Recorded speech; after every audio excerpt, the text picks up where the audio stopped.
हेमंत ढोमे आणि क्षिती जोगची जोडी कायम चर्चेत असते। प्रोफेशनलपेक्षा त्यांच्या पर्सनल लाईफचे किस्से प्रचंड व्हायरल होतात। त्यांचा प्रेम विवाह आणि दोघांच्या वयातील अंतर यावर कायम काही ना काही बोललं गेलंय। पण कुछ तो लोग कहेंगे लोगों का काम है कहना या तत्वावर ही जोडी आपलं आयुष्य जगते। एकमेकांच्या प्रेमात आणि एकमेकांच्या साथीने हेमंत क्षितीचा संसार उत्तम सुरू आहे। अशा या परफेक्ट कपलच्या लव्ह स्टोरीचे काही बहारदार किस्से आहेत जे आपण या व्हिडिओतून जाणून घेणार आहोत। एका मुलाखतीत हेमंत ढोमे आणि क्षिती जोग यांनी त्यांच्या नात्याविषयी बरेच लहान मोठे खुलासे केले होते। त्यावेळी हेमंतने क्षिती सोबतच्या पहिल्या भेटीचा किस्सा अगदी आवर्जून सांगितला। तो म्हणाला, मी क्षितीला पहिल्यांदा 10वीत असताना पाहिले होते।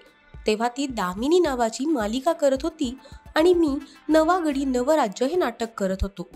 नाटकाच्या एका प्रयोगाला क्षिती आली होती।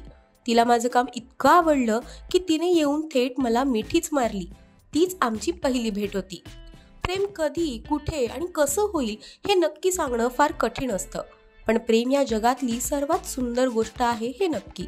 याविषयी बोलताना क्षितीने सांगितलं, मी शूटमध्ये बिझी होते आणि मी नाटकाच्या तालमीला गेले नव्हते। त्यावेळी मला हेमंतचा मेसेज आला। आम्ही अख्ख्या दिवसात 9 ते 9 अशा टाइममध्ये 12 तास चॅटिंग केलं, ज्यावर हेमंतने आपण प्रेमात पडलोय हे त्याला आधी समजलं असं म्हटलं। याविषयी बोलताना तो म्हणाला, तेव्हा मला रिलेशनशिपमध्ये यायचं होतं असं काहीच नव्हतं, पण मला हिच्यासोबत लग्नच करायचंय हे मात्र नक्की झालं, कारण मला अशी व्यक्ती हवी होती जी ॲम्बिशियस असेल आणि मला पुश करेल। तेव्हा हिच्याशी बोलताना मला जाणवलं ती स्वतः खूप ॲम्बिशियस आहे आणि मला सांभाळू शकते।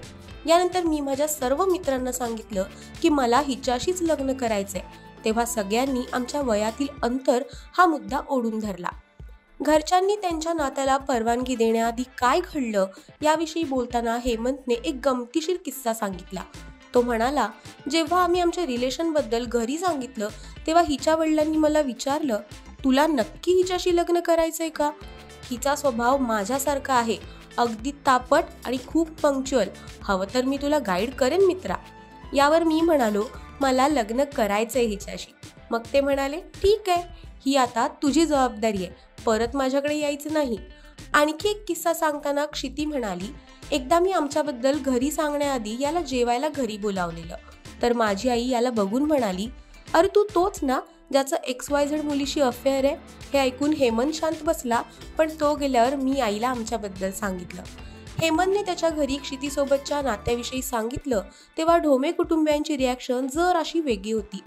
तुझ्याच फील्डमधली मुलगी ना रे, पण तुझ्यापेक्षा 3 वर्षांनी मोठी आहे, मग कसं करायचं असा प्रश्न त्याच्या घरच्यांनी विचारला होता। यावर हेमंत म्हणाला, क्षिती आणि माझ्यात 3 वर्षाचं अंतर आहे। ती माझ्यापेक्षा वयाने मोठी आहे। माझ्या घरचे आधी जरा मागे पुढे करत होते, पण जेव्हा तिला प्रत्यक्षात भेटले तेव्हा लगेच होकार देऊन मोकळे झाले। आम्ही घरच्या घरीच साखरपुडा उरकला आणि लग्नाला देखील फक्त जवळचे नातेवाईक आणि मित्रमैत्रिणींना बोलवले।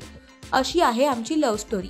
पण खरी लव्ह स्टोरी लग्नानंतर आम्ही एकत्र राहायला लागलो तेव्हा सुरू झाली, असंही हेमंतने सांगितलं। हेमंत आणि क्षितीच्या लव्ह स्टोरीचे हे किस्से तुम्हाला कसे वाटले हे आम्हाला जरूर कळवा आणि अशाच मनोरंजन विश्वातील नवनवीन अपडेट्ससाठी ओनली मानिनीला सबस्क्राईब करा।